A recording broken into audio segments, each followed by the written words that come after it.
दुनिया में बहुत सी डरावनी और भूता चीजें हैं, लेकिन कुछ नाम ऐसे हैं जो सुनते ही रोंगटे खड़े कर देते हैं। उन्हीं में से एक है एनाबेल डॉल। आज हम इसी की कहानी में उतरेंगे और यकीन मानिए, ये कहानी किसी भी हॉरर फिल्म से कहीं ज्यादा अजीब और दिलचस्प है। जरा सोचिए, एक शीशे का केस और उस पे लिखा हो चेतावनी, इसे भूलकर भी ना खोलें। ये किसी फिल्म का सीन नहीं बल्कि एक हकीकत है। ये असली वार्निंग एनाबेल डॉल के केस पर आज भी मौजूद है और यही चेतावनी हमें बताती है कि इस गुड़िया की कहानी में कुछ तो ऐसा है जो बेहद अजीब है। तो चलिए पता लगाते हैं। जब भी एनाबेल का नाम आता है तो दिमाग में सबसे पहले क्या आता है? हाँ, वही द कॉन्ज्यूरिंग यूनिवर्स की वो खौफनाक राक्षसी गुड़िया। फिल्मों में जो एनाबेल दिखाई देती है वो चीनी मिट्टी की बनी एक डरावनी गुड़िया है। उसका चेहरा बिगड़ा हुआ, आंखें ऐसी कि देखते ही रूह कांप जाए, और ये सब जानबूझकर किया गया था।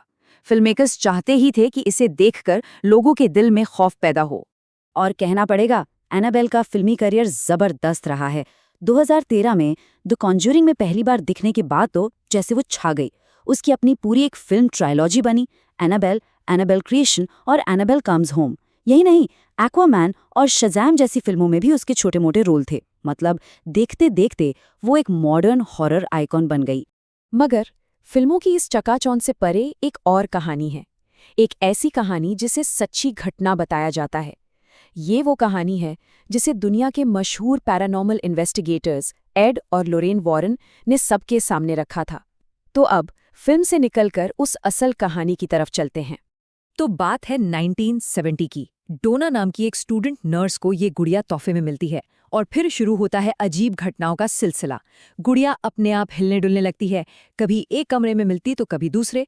कुछ हफ्तों बाद तो हाथ से लिखे हुए नोट मिलने लगे जिन पर लिखा होता था, मेरी मदद करो। मामला और उलझ गया जब एक मीडियम ने बताया कि गुड़िया के अंदर एनाबेल हिगिंस नाम की एक 7 साल की बच्ची की आत्मा है। लेकिन सबसे डरावना मोड़ तब आया जब इस गुड़िया ने कथित तौर पर उनके एक दोस्त लू पर हमला कर दिया। उसकी छाती पर खून के खरोचों के निशान छोड़ दिए। जब वॉरेन कपल इस केस में आए तो उनका जो नतीजा था वो बहुत ही चौंकाने वाला था।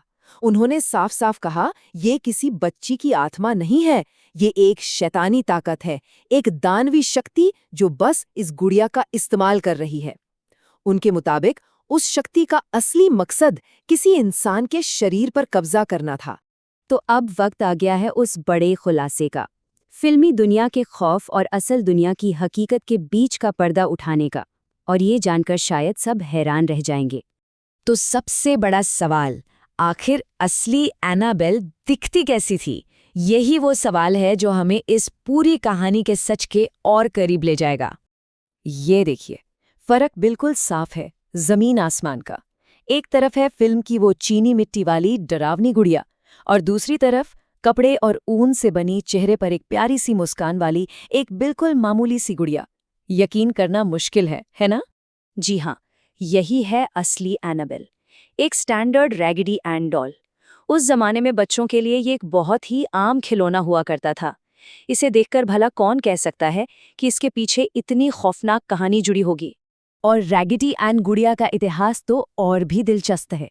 इसे करीब 1915 में जॉनी ग्रूएल नाम के एक लेखक ने अपनी बेटी के लिए बनाया था। ये कैरेक्टर बच्चों की किताबों और कॉमिक्स में इतना पॉपुलर हुआ कि 1918 से इन गुड़ियों को बड़े पैमाने पर बनाया जाने लगा। अच्छा, कहानी के एक पहलू को तो हमने देख लिया, अब सिक्के का दूसरा पहलू भी देखते हैं, यानी शक और सवाल। क्या वॉरेन के सारे दावे सच थे या ये कहानी बस एक गढ़ी हुई लोक कथा है? इस पर साइंस राइटर शैरन ए हिल की बात गौर करने लायक है। वो कहती हैं, इस पूरी कहानी के लिए हमारे पास एड वॉरेन के शब्दों के अलावा और कोई सबूत नहीं है, और यही बात उनके म्यूजियम में रखी दूसरी चीजों पर भी लागू होती है। मतलब साफ है, इस कहानी का कोई इंडिपेंडेंट सबूत, कोई पुख्ता प्रमाण मौजूद ही नहीं है। वैसे देखा जाए तो भूताहा गुड़िया का आइडिया कोई नया नहीं है, ये तो हमारी पॉप कल्चर का एक हिस्सा रहा है। चाहे वो 1900 के दशक की रॉबर्ट द डॉल की मशहूर कहानी हो या फिर वॉरेन की कहानी से भी कई साल पहले 1963 का ट्वाइलाइट जोन का एपिसोड लिविंग डॉल, और 1988 की चाइल्ड्स प्ले को कौन भूल सकता है। एक्सपर्ट्स का भी यही मानना है कि एनाबेल की कहानी एक क्लासिक केस है कि कैसे पॉप कल्चर और पैरानॉर्मल किस्से एक दूसरे को प्रभावित करते हैं। पर एक सवाल मन में आता है, आखिर हमें इन गुड़ियों से इतना डर लगता ही क्यों है? चलिए, इसका जवाब साइंस और साइकोलॉजी में ढूंढते हैं। इस डर के पीछे एक साइकोलॉजिकल कॉन्सेप्ट है जिसे अनकैनी वैली कहते हैं। ये टर्म 1970 में रोबोटिक्स के एक्सपर्ट मासाहिरो मोरी ने दिया था। इसका सीधा सा मतलब है वो अजीब सी बेचैनी और घबराहट जो हमें तब होती है जब कोई चीज़ इंसान जैसी तो दिखती है लेकिन पूरी तरह से इंसान नहीं होती। देखिए, हमारा दिमाग चेहरे पहचानने के लिए 2 स्टेज में काम करता है। पहले स्टेज में ये पलक झपकते ही सिर्फ 70 मिलीसेकंड में किसी भी चेहरे जैसे पैटर्न को पकड़ लेता है। ये एक तरह का सर्वाइवल इंस्टिंक्ट है। लेकिन फिर आता है दूसरा स्टेज, जिसमें दिमाग ये पता लगाने की कोशिश करता है कि इस चेहरे के पीछे कोई सोच, कोई दिमाग है भी या नहीं। अब गुड़िया के केस में क्या होता है? दिमाग को कंफ्यूजिंग सिग्नल मिलते हैं। चेहरा तो दिखता है, पर उसके पीछे कोई चेतना या माइंड महसूस नहीं होता। और यही कंफ्यूजन, यही विरोधाभास हमें डराता है। अब वापस एनाबेल की कहानी पर आते हैं, लेकिन इस बार बात करेंगे आज के दौर की।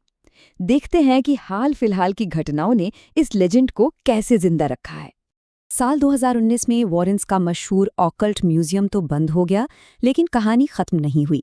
मई 2025 में एनाबेल और म्यूजियम की दूसरी चीज़ों को एक नेशनल टूर पर ले जाया गया, और इसी टूर के दौरान जुलाई 2025 में एनाबेल के हैंडलर और लीड इन्वेस्टिगेटर 54 साल के डैन रिवेरा की अपने होटल के कमरे में अचानक मौत हो गई। इस घटना ने अटकलों को और भी ज्यादा हवा दे दी। और फिर कहानी में एक ऐसा मोड़ आया जिसकी किसी ने उम्मीद नहीं की थी।